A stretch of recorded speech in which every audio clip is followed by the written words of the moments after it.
Hello दोस्तों, मैं संदीप मिश्रा आप सभी का स्वागत करता हूं आपके यूट्यूब चैनल एसएम क्लासेस में। दोस्तों, आज के इस वीडियो में हम बात करेंगे क्लासिफिकेशन ऑफ ब्रायोफाइट्स की। जैसा कि पिछले पार्ट में हम लोगों ने जाना ब्रायोफाइट्स के जनरल कैरेक्टर के बारे में। अगर आपने पिछला वीडियो नहीं देखा है तो वो वीडियो जरूर देख लीजिए। अगर आप वो वीडियो देख लेते हैं तो आपको क्लासिफिकेशन ऑफ ब्रायोफाइट्स ईजिली समझ में आएगा। तो पिछली वीडियो का लिंक मैंने आज के इस वीडियो के डिस्क्रिप्शन बॉक्स में दे रखा है। उस लिंक पर क्लिक करके आप वीडियो को देख सकते हैं और इजीली हर पॉइंट को समझ सकते हैं। तो यदि हम बात करें क्लासिफिकेशन ऑफ ब्रायोफाइट्स की, the fossils record indicates the bryophytes evolved on earth about 395 to 430 million years ago, that means during Silurian period of Paleozoic era। तो यदि हम ब्रायोफाइट्स के फॉसिल्स रिकॉर्ड को देखें तो इनका जो इवोल्यूशन हुआ है आज से लगभग 395 से लगभग 430 मिलियन ईयर पहले पैलोजोइक एरा के सिल्यूरियन पीरियड में हुआ था। The study of bryophytes is called bryology. Bryophytes के स्टडी को हम बोलते हैं bryology. Hedwig is called father of bryology. Hedwig को फादर ऑफ ब्रायोलॉजी कहा जाता है।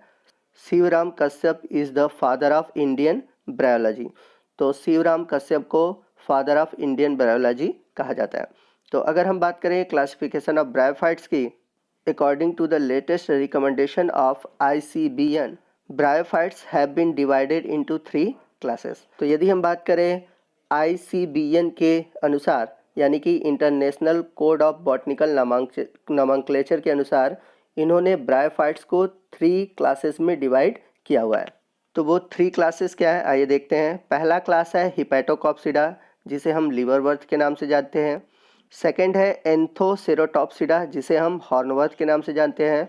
और थर्ड है ब्रायोप्सिडा, जिसे हम मॉसेस के नाम से जानते हैं। तो ये 3 कैटेगरी है ब्रायोफाइट्स की। तो इन 3 क्लासेस में ब्रायोफाइट्स को ICBN ने बांटा हुआ है। तो यदि हम बात करें आपके सिलेबस के अनुसार, तो आपके सिलेबस के अनुसार हम हिपैटोकॉप्सिडा में रिक्सिया और मार्केंसिया को पढ़ेंगे। एंथोसिरोटॉप्सिडा में हम पढ़ेंगे एंथोसिरोस के बारे में, और ब्रायोप्सिडा में हम पढ़ेंगे फ्यूनेरिया के बारे में। तो ये 4 जेनरा हैं जिनके बारे में आपको डिटेल से पढ़ना है। तो इन सभी जेनरा के बारे में आगे आने वाले वीडियो में हम डिटेल से जानेंगे। वहीं बात करें यदि हम अपने PG के स्टूडेंट के बारे में, यानी कि MSc के स्टूडेंट के बारे में, तो वो इस क्लासिफिकेशन का यूज़ करेंगे जिसमें कि आपको अलग अलग ऑर्डर भी मिलेंगे। यानी कि आपके जो फर्स्ट क्लास है हिपैटोकॉप्सिडा में, इसमें कुल 7 ऑर्डर है जिनके नेमिंग आपको दिए गए हैं। वहीं बात करें हम एंथेरोसेरोटॉप्सिडा में, तो इसमें एक ऑर्डर है एंथोसिरोटेल्स। और वहीं बात करें हम क्लास ब्रायोप्सिडा की, तो इसमें आपको 5 सब क्लासेस हैं और उन 5 सब क्लासेस में अलग अलग ऑर्डर दिए गए हैं। तो आप चाहे तो इसका स्क्रीनशॉट ले सकते हैं। बट हमारे BSc के स्टूडेंट को टेंशन लेने की ज़रूरत नहीं है, वो सिर्फ इसी क्लासिफिकेशन का यूज़ करेंगे, यानी कि इन 3 क्लासेस के बारे में ही डिटेल से जानेंगे। तो उन्हें क्या लिखना है, कैसे लिखना है, उसके बारे में मैं आगे डिस्कस करूँगा। तो आइए स्टार्ट करते हैं अलग अलग क्लासेस के जनरल कैरेक्टर के बारे में और उनके एग्जाम्पल। तो सबसे पहले हम बात करते हैं क्लास हिपैटोकॉप्सिडा यानी कि लीवरवर्थ के बारे में। Main plant body gametophyte differentiated into thallus and rhizoid. जैसा कि मैंने आपको बता रखा है कि जितने भी ब्रायोफाइट्स होते हैं उनकी जो मेन प्लांट बॉडी होती है वो गैमेटोफाइट होती है। तो हिपैटोकॉप्सिडा में भी वही बात बोला हुआ है कि इनकी जो प्लांट बॉडी होती है वो गैमेटोफाइट होती है और डिफ्रेंशिएटेड होती है इनटू थैलस और राइजोइड में। चूँकि जितने भी ब्रायोफाइट्स होते हैं उनमें ट्रू रूट, स्टेम और लीफ नहीं पाए जाते और ऐसे स्ट्रक्चर को हम बोलते हैं थैलस। और रूट लाइक स्ट्रक्चर होता है तो उसे हम रूट नहीं बोलते हैं, उसे क्या बोलते हैं, राइजोइड बोलते हैं। तो यदि हम बात करें इनके थैलस की, तो इनकी जो थैलस होती है green containing chlorenchyma with air cavity. यानी कि इनके थैलस में आप जब पढ़ेंगे रिक्सिया, मार्केंसिया, इन सबों के बारे में, ठीक है, तो वहाँ पर आप देखेंगे कि इनकी जो प्लांट बॉडी है, इनकी जो स्ट्रक्चर है उसमें ग्रीन कंटेनिंग सेल होंगे, ठीक है, जिन्हें हम बोलेंगे क्लोरेनकाइमा। और कुछ ऐसे सेल होंगे जिनमें कि फोटोसिंथेटिक पिगमेंट नहीं पाए जाते हैं और ऐसे सेल होते हैं पैरेनकाइमेटस। और ये प्रायः जो फूड का फॉर्मेशन होता है, यानी कि जो आपके फोटोसिंथेटिक रीजन होते हैं जिसमें कि क्लोरोप्लास्ट पाए जाते हैं, वहाँ से जो फूड बनते हैं उनको स्टोर करने का काम करते हैं। तो ऐसे थैलस में क्या होता है कि जो ग्रीन पिगमेंट वाला पार्ट होता है वो फोटोसिंथेटिक रीजन कहलाता है और जो बिना पिगमेंट वाला पार्ट होता है वो स्टोरेज रीजन कहलाता है। और इसके अलावा इनमें एयर कैविटी भी पाई जाती है। तो जैसा कि आप इमेज में देख सकते हैं कि आपको ये दोनों रीजन आपको दिखाई देंगे, इसके अलावा ऊपर की ओर आपको एयर कैविटी दिखाई देगी। वहीं हम बात करें राइजॉइड्स की, राइजॉइड्स आर यूनिसेलुलर, स्मूथ और ट्यूबरकुलेट। तो जैसा कि इमेज में आप देख सकते हैं कि जो राइजॉइड की इनर वॉल है अगर सपाट होती है तो स्मूथ वॉल राइजॉइड कहलाता है। यदि पिगलेग यानी कि आपको घुंडी नुमा संरचना दिखाई देती है, खुटी नुमा संरचना दिखाई देती है, तो ऐसे राइजॉइड कहलाते हैं ट्यूबरकुलेट। तो हिपैटोकॉप्सिडा यानी कि लीवर वर्थ में आपके स्मूथ वॉल्ड और ट्यूबरकुलेट दोनों तरह के राइजॉइड पाए जाते हैं। नेक्स्ट पॉइंट है, इनमें जो ए सेक्सुअल रिप्रोडक्शन होता है जनरली जेमा कप के थ्रू होता है। जेमा कप क्या होता है, ये होता है ग्रीन मल्टीसेलुलर ए सेक्सुअल बर्ड होता है, जैसा कि मार्केंसिया में पाया जाता है। मार्केंसिया में आपको जेमा कप दिखाई देगा, इमेज में आप देख सकते हैं जेमा कप। अब ये क्या होते हैं, फ्रेगमेंटेड होते हैं और इन्हीं से नई थैलस का फॉर्मेशन होता है। नेक्स्ट कैरेक्टर है antheridium and archegonium covered by sterile jacket layer. तो इनमें जो एंथ्रीडियम मेल और आर्चिगोनियम फीमेल, ये सभी क्या होते हैं, स्टेराइल जैकेट से कवर्ड होते हैं। ठीक है। नेक्स्ट पॉइंट है sporophyte consist of foot, seta and capsule. तो इनके जो स्पोरोफाइट होते हैं वो फूड, सीटा और कैप्सूल में डिवाइडेड होते हैं। और यहाँ पर एक इम्पॉर्टेंट चीज़ याद रखिएगा कि जो रिक्सिया है, रिक्सिया में फूड और सीटा नहीं पाया जाता, इनमें केवल कैप्सूल वाला रीजन पाया जाता है।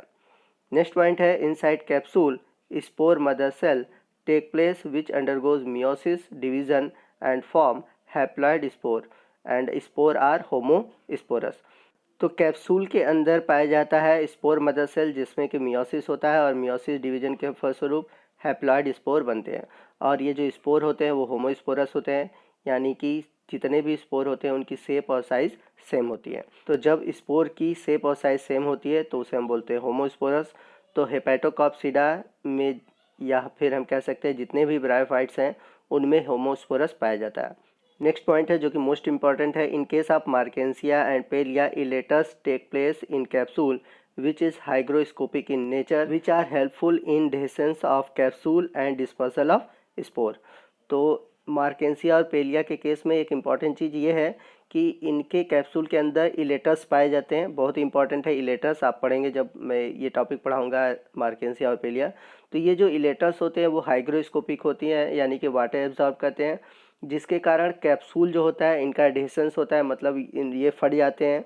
वाटर जब ये एब्जॉर्ब करते हैं तो ये फट जाता है और आसानी से इनसे स्पोर क्या होते हैं, यानी कि स्पोर का डिस्पर्जल हो जाता है। जैसा कि इमेज में आप देख सकते हैं कि आपको मार्केंसिया के अंदर इलेटस दिखाई देंगे और यही इलेटस हेल्पफुल होते हैं कैप्सूल के डिस्टेंस में और डिस्पर्जल ऑफ स्पोर में।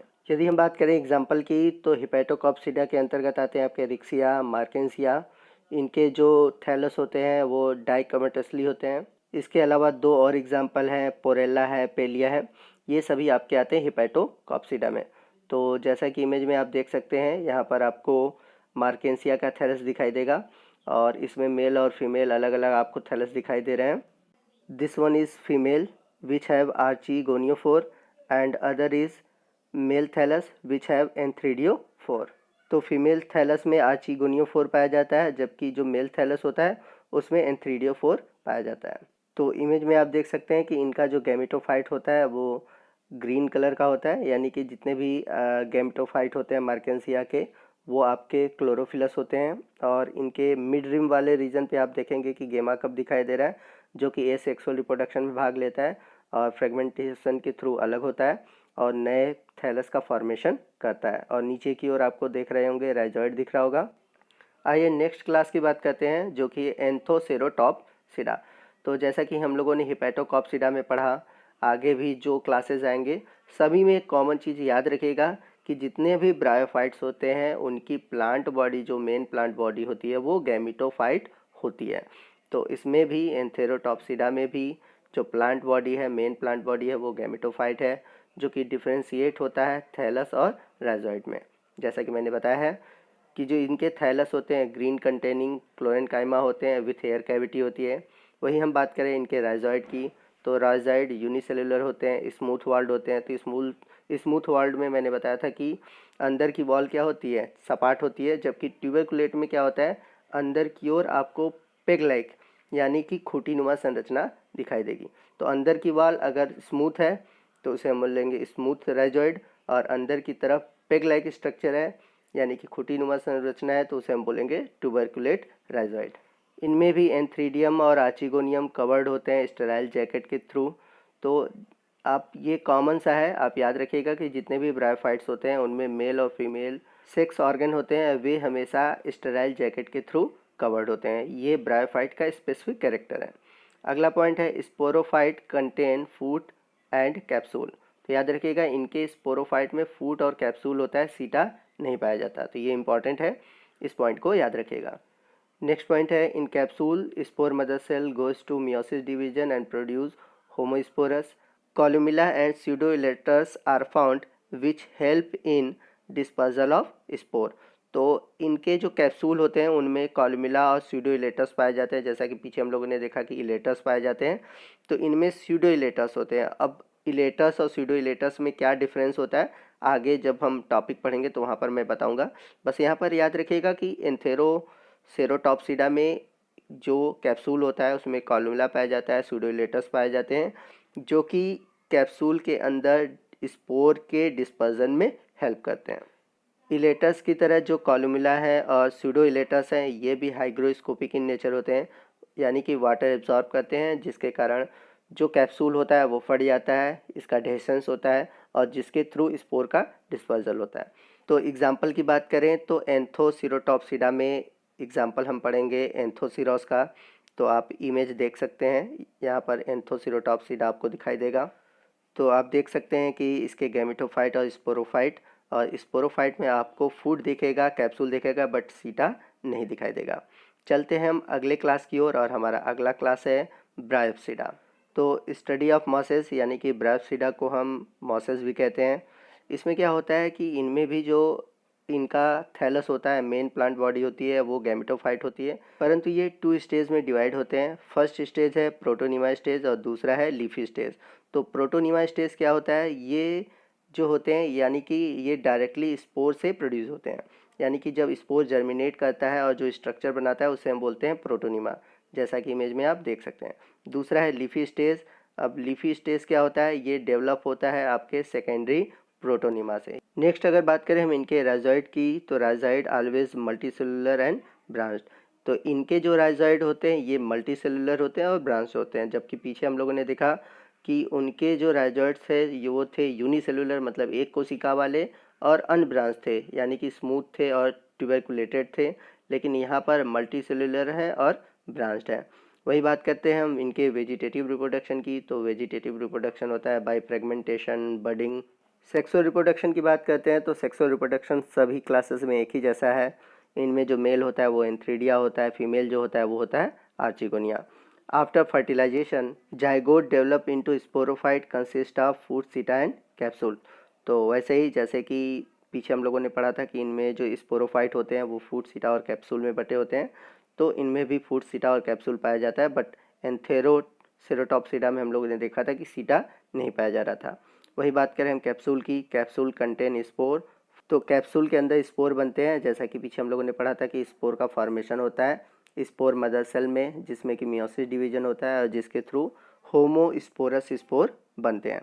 वही बात करते हैं हम ब्रायोप्सिडा में पाए जाने वाले एग्जाम्पल की। तो स्फेगनम है जिसे हम बॉग मास कहते हैं, फ्यूनेरिया है जिसे हम ग्रीन मास कहते हैं, पॉलीट्राइकम है, ये सभी आपके ब्रायोप्सिडा के अंतर्गत आते हैं। तो आइए इमेज में मैं आपको इन सभी के स्ट्रक्चर को दिखा देता हूँ। तो जैसा कि आप देख सकते हैं, आपको यहाँ पर लेफ्ट साइड में फ्यूनेरिया का थैलस दिखाई देगा। तो जितने भी ब्रायोफाइट्स होते हैं उनमें जो मेन प्लांट बॉडी होती है वो गैमेटोफाइट होती है, जो नीचे की ओर होती है, और उसी के ऊपर पाए जाते हैं स्पोरोफाइट। तो फ्यूनेरिया में आप देख सकते हैं। इसके बाद है स्फेगनम है, आपको राइट साइड दिखाई दे रहा होगा, जिसका गैमेटोफाइट है और उसमें जो मेल और फीमेल ब्रांचेज हैं आपको दिखाई देंगे। तो ये था हमारा ब्रायोफाइटा का क्लासिफिकेशन। तो आज के वीडियो में बस इतना ही, मिलते हैं अगले वीडियो में। और अगले वीडियो में हम ब्रायोफाइट्स के जितने भी रिप्रोडक्शन के टाइप हैं, किस प्रकार से इनमें रिप्रोडक्शन होता है, चाहे वो एसेक्सुअल हो, वेजिटेटिव हो या फिर सेक्सुअल रिप्रोडक्शन हो, उसे हम एग्जाम्पल के थ्रू, एनिमेशन वीडियो के थ्रू समझेंगे। तो आपके आने वाले जो वीडियो हैं बहुत ही इंटरेस्टिंग और बहुत ही इंपॉर्टेंट होने वाले हैं, तो बने रहिए हमारे चैनल के साथ। और यदि अभी तक आपने हमारे चैनल को सब्सक्राइब नहीं किया है तो प्लीज़ हमारे चैनल को सब्सक्राइब कर लीजिए और बगल में जो बेल आइकन है उसको प्रेस कर लीजिए ताकि जब भी मैं कोई वीडियो अपलोड करूँ उसका नोटिफिकेशन आपको मिलता रहे। तो वीडियो अच्छा लगा हो तो वीडियो को लाइक करिएगा और अपने दोस्तों में इसे शेयर करना मत भूलिएगा ताकि वो भी इसका बेनिफिट पा सकें।